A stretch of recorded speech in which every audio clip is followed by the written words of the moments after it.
the sitting senator there who's up for election now. He's been there for 3 cycles.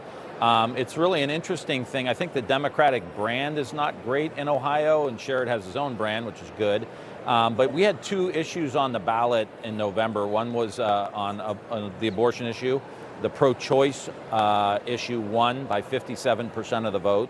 We had the legalization of marijuana. That won by 57% of the vote.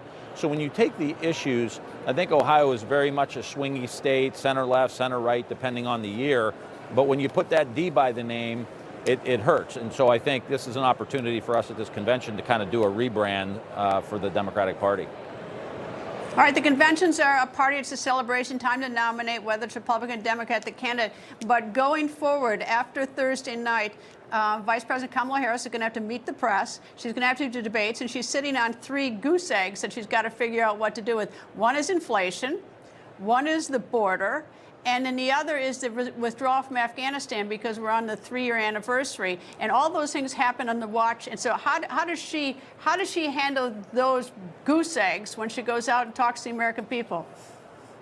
Well, I think on the immigration one, I think it's pretty simple. There was a bipartisan bill led by Senator Langford down in Oklahoma, a very conservative Republican. He had a number of Republicans who were also supporting it. And that bill was going to pass the United States Senate and probably pass the House. It was 80% of it was conservative Republican principles, tough on the border, everything else. Donald Trump deep sixed that. He made calls to Mitch McConnell and other Republicans in the Senate. But he killed the bill, so we tried to do something on it. All right, I'll give that to you. I mean, I hear that, that probably did happen. I don't know. But here's the thing is that, and this is something that Vice President Harris is going to have to deal with, is that there was nothing to prevent President Biden and her urging to use executive orders to achieve the same things. I mean, I got it that the bill didn't get passed. I got it that it got blocked. But why didn't the president use executive orders to do those very same things?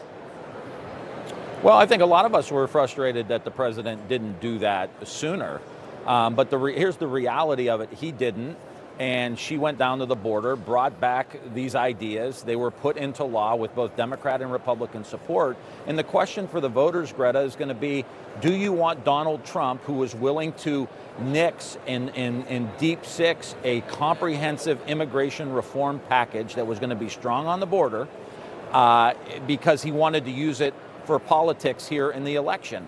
You don't want a president who's willing to put himself before the country, and that's ultimately what people are going to decide on. So that issue is not a great one for Donald Trump. Inflation clearly is still a problem, but I think the focus needs to be on the fact that we have reindustrialized the country with the CHIPS Act, with the infrastructure bill, with the Inflation Reduction Act. We are building things. If you look at the energy projections, they have doubled, which means we need double the energy we thought we were going to need moving forward. Why is that? It's because we're reindustrializing the country with making chips, making electric vehicles, making batteries. Yes. 2 things is that former Secretary of Treasury Larry Summers, a Democrat under President Clinton, said the reason we got inflation was it was overheated with a lot of the bills that the President Biden got passed and signed, that he overheated and caused the inflation. Number 2 is Vice President Harris unrolled her economic policy last Friday, and she got barbecued by the Washington Post editorial on Sunday, which is unthinkable. It's a Democratic newspaper, so she's got some work on her hands. Well, I mean, the reality, we do have inflation, and we did spend a lot of money, but the end result is we have reindustrialized the country. We are on a pathway. You look at the manufacturing job increase, like 800,000, way more than happened under Trump. But we have to get it under control. It doesn't mean it's okay. We have to keep working. We've got to make sure, we're working with the Fed and everything else. And we have to balance the budget. I think it would be very smart for Kamala Harris to come out with a deficit reduction plan to say we recognize we went through the pandemic, we spent a lot of money, we reindustrialized the country. We have to balance the budget. There's nothing wrong, a la Bill Clinton, there's nothing wrong with saying that. And so that will also ease the pressure of inflation. So we are here. Here's what it's like. The question is, what's the future look like? Is it going to be Donald Trump, who blew a huge hole in the deficit and increase the national debt with the tax cut that went primarily to the wealthiest people in the country? So the bottom line is we got to move forward. We're reindustrializing the country. We got to get inflation under control. We got to get immigration under control. Who's best to do that? The guy who deep sixed the plan or someone who was actually working with Republicans to get it done?